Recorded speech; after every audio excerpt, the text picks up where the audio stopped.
Good morning, children. So let's continue with the chapter. How does water become dirty? You saw in the pictures that as the river flowed through or near many villages, towns, and cities, the water changed.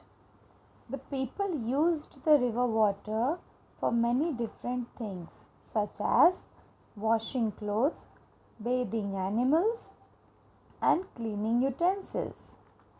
Many of these activities made the water dirty. Okay, so the water in the river kept changing as it flowed through various places. Water in the ponds and lakes can also become dirty due to similar reasons. From where do you get your drinking water? A river or a lake can also be affected.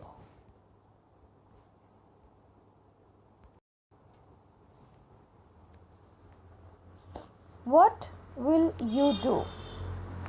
Here, children, try this. So, this activity you can do. For this activity, you will need to bring certain things from you are at home, so you can do this activity from your kitchen. You can get these things: 5 or 6 glasses of bottles, salt, sugar, cooking soda, haldi, flour, and dal, about half a teaspoon, lemon juice, soap, sharbat oil, 1 teaspoon each. Okay, what will you do? Fill about half of each bottles. Okay, how many bottles you have? 5 to 6, either bottle or glass, anything you take. Make sure that all have the same amount of water. Now one by one put each of the things in the water one by one. For example, haldi in the first glass, oil in the second glass, soda in the third glass, until you have one thing in each glass. So you have to put one thing in each glass. Mix each thing in the water and see what happens. Write your observation. So now they are asking sugar. If you have added sugar, so dissolved in water, did not dissolve in water, color of the water changes, color of the water does not change.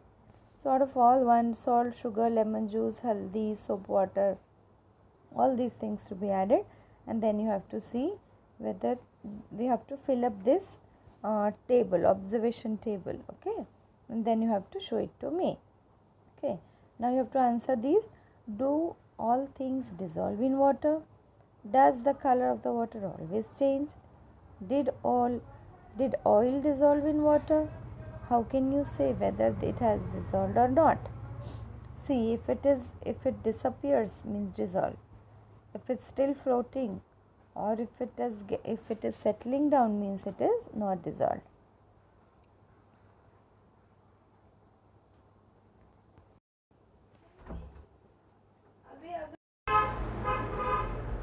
Okay, so color of the water may not change even after some things are dissolved in it. Okay, would you say that these are absent in the water? No. You put water and then you take water and you add salt into it.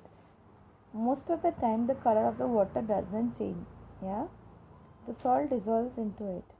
Does that mean that salt is not there in the water? It is there.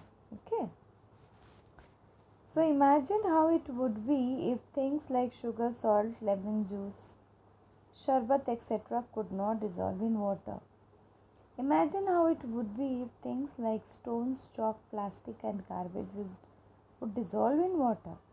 There are many things that dissolve easily in water. Some of these can be very harmful to our body. Okay. Hence, it is important that we clean the water before we drink it. One of the best way to do this is to boil the water. How will you clean the water? Boil the water.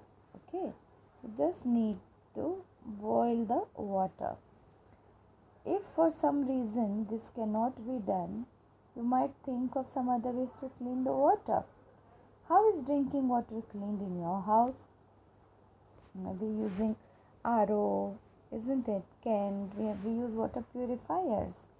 Find out the many different ways of cleaning water at home. Draw pictures showing any two ways of cleaning in the water. Children, you have to draw here. Okay, you have to draw whether you are, boiling the water. Here you have to draw number 1 and number 2. So if you are boiling the water, so you have to put a vessel over here, okay, and then you have to heat it, and you have to show that water is boiling. Here you have to write down boil, okay. Another one is water purifier, so you have to draw the water purifier here. Okay children, here we are done with the chapter.